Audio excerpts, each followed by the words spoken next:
Mario Kart World was announced as the first game to be featured in the first ever Nintendo Switch 2 Direct. And we are more than excited for it to be the first mainline Mario Kart game since Mario Kart Tour back in 2019, 5 years ago. And yes, I qualify Mario Kart Tour, in fact a mainline game because of Sky High Sundae, a Mario Kart Tour track which is returning to Mario Kart World, as well as the first new console Mario Kart game since Mario Kart 8 on the Wii U in 2014. I am not qualifying Mario Kart 8 Deluxe as it is a port of Mario Kart 8. The game features a first, as it is the first ever open world Mario Kart game where you get to drive literally anywhere, and we couldn't be more prepared for it.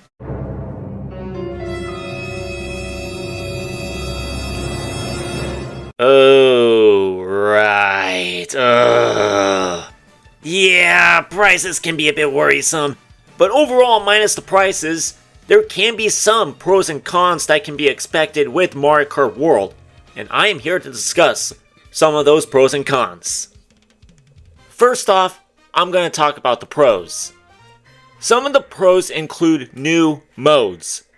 For the longest time, we wanted new modes to the game so that way we aren't stuck with the same old modes like the usual Grand Prix and time trial modes, because honestly, the same modes every time have gotten stale.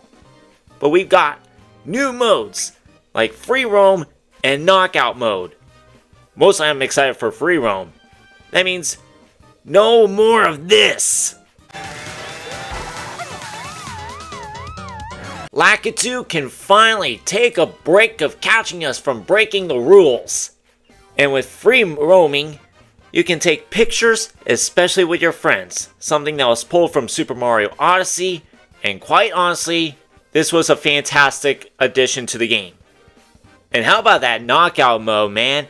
It's like Fall Guys, but in Mario Kart. For those that know Mario Kart Wii having a knockout mode mod in the game, you know what I'm talking about.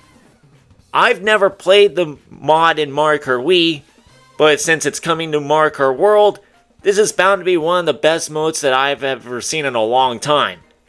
But if you know one mode I would love to see, a freaking bowling mode. And as a bowler myself, I had to make a concept video about it. If you haven't seen it, the video will be in the cards at the top right of the screen. Another pro is being able to traverse from course to course. I loved the idea of being able to drive from course to course because honestly, that was something I was dreaming about one night and said to myself, wouldn't it be cool if you get to just drive from course to course without the need to see all the opening cutscenes and having to not skip all of them? All because sometimes they can take very long. I saw a gameplay of Nintendo Treehouse demo playing Mario Kart World, and it turns out that all the tracks from each Grand Prix are combined onto one track cutscene, and that is something that I find fantastic. The third pro is the amount of characters that were introduced into the game. This is the most amount of new playable drivers, and some of them are pretty wacky, and it makes it enjoyable, like a crab, a damn penguin, to even a damn cow. Man, Nintendo really milked us with this one. It's like Nintendo's making everybody a playable character. Let me know in the comments what character are you excited to play as in Mario Kart World. And adding on to the characters, we got character alts back from Mario Kart Tour. Some of them were alts in Mario Kart Tour that are coming back, like Peach Vacation and Yukata, and Mario Aviator and Happy. And the best one of all, Aurora Rosalina. I am so glad we got character alts back. The fourth pro are some of the returning tracks. It was confirmed that some Mario Kart's favorites are returning, such as Airship Fortress, Shy Guy Bazaar, and 64 Wario Stadium, and the best one, and was heard in the direct, Toad's Factory. I am intrigued to hear the rest of the tune, because after hearing the Wii mix, it's going to be an absolute banger. The 5th Pro include the new gimmicks.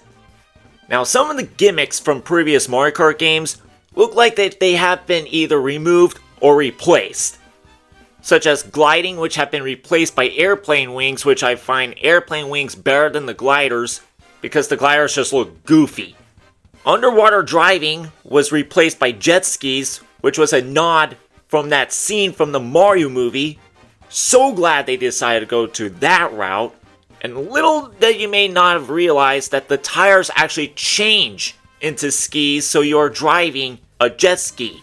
And anti-gravity, and quite honestly, this was the one that was disappointed that got removed, because I like the idea of having the camera turn when you're in anti-gravity. It provides a whole different perspective to the track. But honestly, with some of the new gimmicks, like the mentioned jet ski gimmick and the newly added rail grinding, I kinda understand why anti-gravity and underwater driving were removed. And can we talk about the scene where Birdo goes inside of a truck and is literally driving a truck? And the final pro is time and weather. Finally, tracks that are not platonic to just one timestamp in weather. If Sunset Wilds comes back, which I doubt it does, please make it justice after Mario Kart 8 Deluxe. Now onto the cons of Mario Kart World. Excluding the price of Mario Kart World, as I already mentioned that, these cons are something that I might find disappointing with the game, and quite frankly, I only have 2 cons with the game. The first con I have is the traveling from course to course. First thing I noticed after watching Nintendo Treehouse, each path from course to course looks empty and kind of unenjoyable, with hardly anything exciting. It's basically Calamari Desert if it was elongated. Second thing, and this is a Grand Prix perspective, each path is split into multiple sections with 3 laps each, meaning you only get to race 1 full lap on the next course, and to me, that is a bit too short of an experience with the next course, especially since we got Sky High Sundae, which is literally an oval. So is this why Crown City takes up 1 track slot in 2 different cups? DK Spaceport, however, is an exception to this because each corner is its own section. Another thing to note while watching Nintendo Treehouse, if we do Grand Prix mode, with the last 3 tracks of the Grand Prix, we won't be able to hear a final lap version of the tracks, because I know there is a final lap version after hearing the music for Mario Bros. Circuit. Now if we do have a versus mode, please allow us to change the lap count. If we can be able to change the lap count, then we can enjoy ourselves on these new and returning tracks. I know that may take up a lot of time, but at least allow us to enjoy the tracks for more than 1 lap. I mean, Mario Kart Double Dash allowed us to change the lap counts. And I know that we should have a versus mode and allowing us to mix up the courses, because in case you didn't know, despite saying actual gameplay experience may vary, from the first scene of Mario Kart World, Mario is not driving away from Mario Bros. Circuit, unlike the trailer of the Switch 2 reveal, but towards Mario Bros. Circuit. Another proof that versus mode should exist is because from the map of the Nintendo website, you can see that each track has multiple routes connecting to each other. And the second con I have is track appearances. What I mean by track appearances is the number of times each course has appeared throughout the Mario Kart series. A few days ago, I was on the Super Mario Wiki counting the confirmed courses, and there are 14 confirmed returning courses, excluding those that are intermission courses.